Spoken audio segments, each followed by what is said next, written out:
eu queria que o senhor nos explicasse, né? O senhor poderia nos falar a respeito desse assunto, igreja primitiva? Por exemplo, o que poderia ser aplicado para a igreja contemporânea, que é a nossa igreja hoje, de forma como a igreja primitiva se movia, né? O senhor fala muito, o senhor ensina muito como a igreja se movia, assim, mas como o senhor poderia nos explanar Trazer isso? para os dias de hoje, Isso. né? Para a igreja contemporânea. Isso né? mesmo. Ô Mário, de fato, você sendo ovelha minha, junto com o presbítero Lázaro, você sabe que nós passamos aqui, não sei se você lembra, nós passamos aqui mais ou menos umas 8 semanas no culto de ensino, que é nas quarta-feiras. Nós passamos umas 8 semanas só falando sobre a igreja primitiva. E a gente realmente tem assim uma admiração profunda sobre esse ensino. Por quê? Porque ele é a base para a igreja contemporânea. Nós precisamos ter um referencial para que a igreja contemporânea, para a igreja hoje, possa se mover também dentro daqueles princípios que moviam a igreja primitiva. Aqueles princípios, eles são fundamentais para que possamos hoje nos mover como igreja de Cristo. Porque, na verdade, a gente chama de igreja contemporânea, mas a igreja, ela só evoluiu na cultura, nos costumes, mas a base dela permanece e tem que permanecer. E o que a gente pode aplicar da igreja primitiva para a igreja contemporânea, que pode, assim, fazer toda a diferença para a igreja hoje se mover dentro desses princípios, ela está registrada lá em Atos dos Apóstolos, capítulo 2, do verso 42, 43 e 44. Lá, nós vemos ali o princípio fundamental para que a igreja ela possa se mover dentro de uma vontade de Deus e possa realizar aquilo que Deus tem como propósito para a igreja. A gente pode alinhar ali, nesse texto da palavra de Deus, a gente pode alinhar algumas coisas que são princípios que devem ser aplicados para a igreja contemporânea. Eu quero, começando logo no versículo 42 de Atos, capítulo 2, diz assim: perseveravam. Essa palavra é muito forte. Perseveravam, a palavra perseverar, ela é a base do cristianismo. Porque aquele que não persevera, ele se mostra como João diz na sua carta, na sua primeira carta, ele saiu do nosso meio, acho que é a primeira carta que ele diz isso, eu não tenho certeza. Tá, como diz o apóstolo Luiz Hermínio, né? Está na Bíblia. Quando ele não consegue recordar de onde ele leu, ele está na Bíblia. Ele diz uma coisa interessante: saiu do nosso meio porque não era dos nossos. Ou seja, a perseverança é algo fundamental, né? Mas perseveravam em quê? Não é só a perseverança que é algo fundamental. Nós precisamos saber que precisamos perseverar, mas perseverar em quê? E a Bíblia dá uma direção para que nós possamos saber em que perseverar. Em que a igreja contemporânea precisa perseverar. Logo de cá diz assim: perseverava na doutrina dos apóstolos. Então nós não podemos nos afastar disso, nós não podemos desviar o nosso foco, que uma igreja, para ser cristã, ela precisa permanecer na doutrina dos apóstolos, que por sua vez aprenderam diretamente do mestre maior, que é Jesus Cristo, nos seus 3 anos de ministério aqui na terra. Eles andaram com Jesus, absorveram todo aquele ensino, eles iniciam agora uma igreja. A segunda coisa, princípio importante para que a igreja contemporânea traga da igreja primitiva para os nossos dias, eles perseveravam não só na doutrina dos apóstolos, mas na comunhão. Não tem como a gente viver uma vida cristã sem comunhão. É por isso que na Bíblia tem muitos caminhos para que a gente possa restaurar uma comunhão perdida. Porque a igreja primitiva, eles faziam questão de perseverar não só na doutrina, mas na comunhão entre os irmãos. Esse é um outro princípio que a igreja contemporânea precisa observar da igreja primitiva para se tornar uma igreja forte, uma igreja tremendamente usada por Deus e pelo Espírito Santo.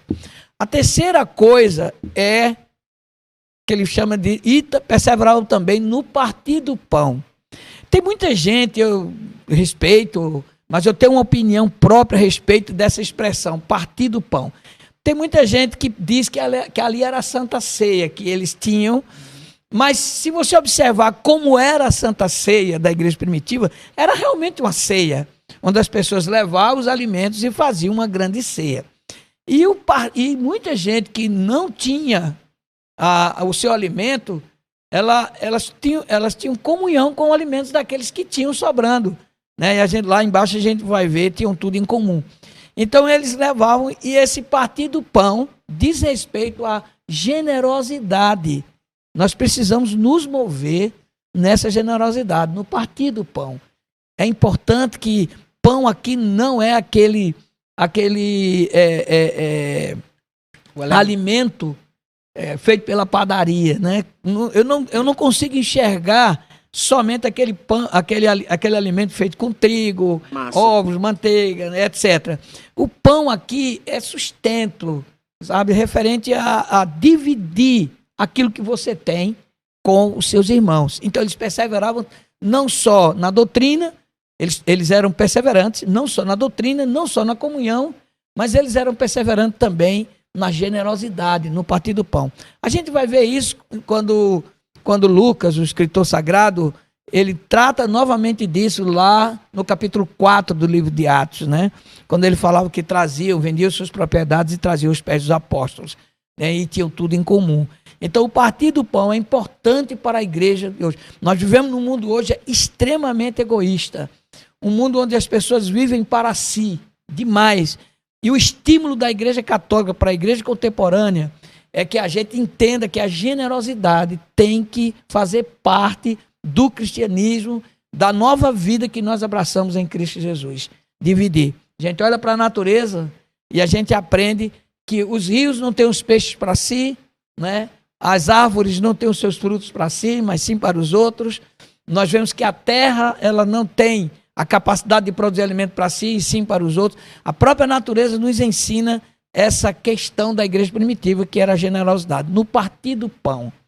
A quarta coisa que a igreja primitiva tinha, que eu vejo como um princípio que deve ser aplicado na igreja contemporânea, é a oração. Nós temos perdido o hábito de orar. Recentemente nós temos visto um movimento dentro da igreja, nossa igreja, a Igreja Segue, que nós estamos resgatando esse costume, esse hábito, né, de orar pelo menos 30 minutos por dia, no mínimo 30 minutos por dia. E a gente tem um grupo chamado Propósito, né, criado pelo Romário, pelo presbítero Romário, presbítero Lázaro, que fala desse propósito de orarmos pelo menos, de termos comunhão com Deus, de resgatar essa comunhão. Era um hábito bom da igreja primitiva, que eles perseveravam, que devemos trazer para os nossos dias.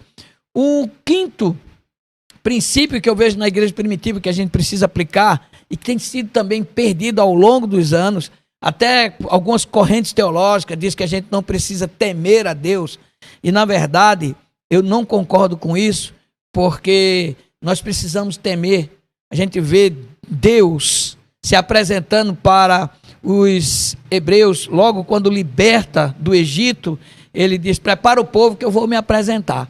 E ele não veio com roupa de Papai Noel, não veio com roupa de brincadeira, ele não veio com adereços. A Bíblia diz que quando ele veio se apresentar, um povo que passou 450 anos no Egito, tinha perdido a referência da cultura hebraica, tinha perdido a referência do único Deus.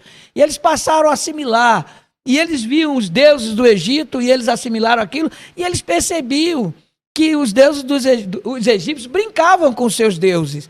Eles adoravam e tudo, mas eles brincavam, eles desobedeciam, eles passavam e nada acontecia.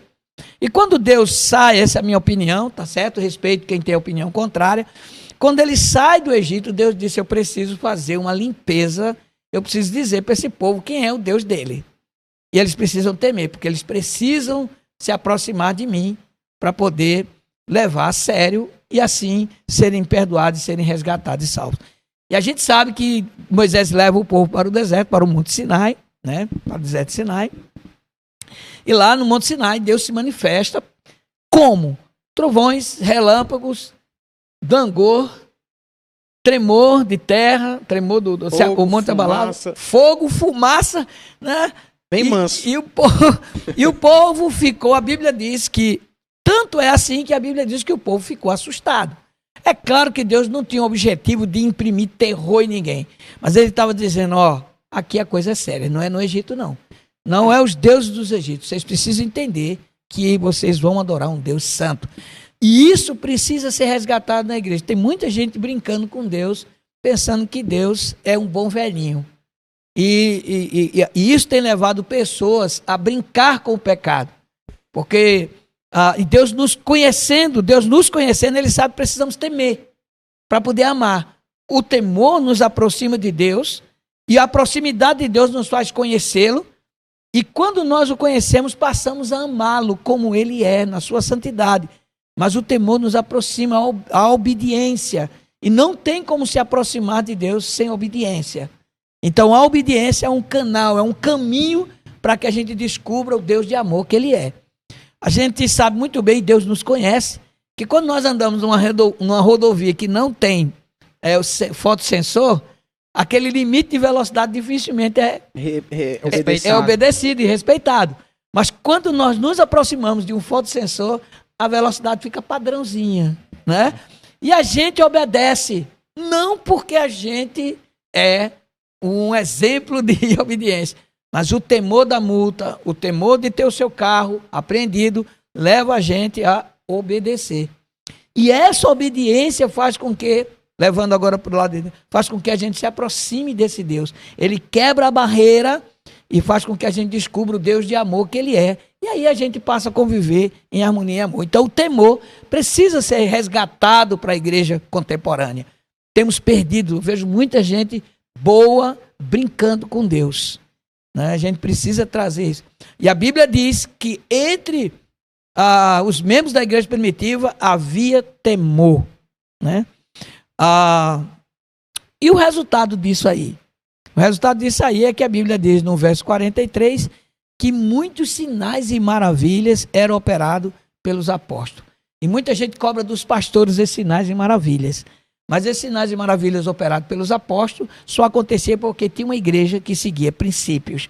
Cria um ambiente e fica fácil a manifestação da glória de Deus.